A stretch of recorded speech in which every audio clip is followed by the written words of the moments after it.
YouTube channel வணக்கம். நம்ம இப்போ எங்கே இருக்கும் பார்த்தீங்கன்னா தலவாய்க்குளம். இது வந்து வான்கோழி பார்த்தீங்கன்னா ஜோடி 750 ரூபா சொல்கிறாங்க. இது நாட்டு வான்கோழி எல்லாமே.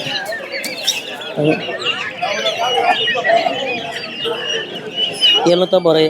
இங்கே நம்ம எல்லா கோழி வாத்து அதுக்கப்புறம் பார்த்தா சின்ன சின்ன கோழிங்களை ஒரு வளர்க்குற கோழி வரைக்கும் இங்கே இருக்குது. நீங்கள் தாராளமாக தலவாழ சந்தைக்கு வந்தால் நீங்கள் பார்க்கலாம். விலையும் பார்த்தீங்கன்னா நீங்கள் பேசி வாங்கலாம்.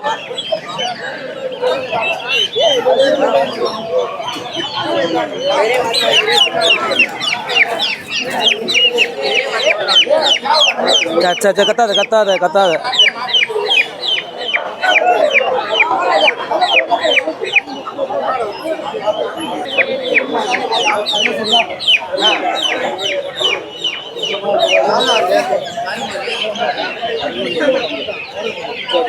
ஜோடி 750 ரூபா வரைக்கும் சொல்கிறாங்க.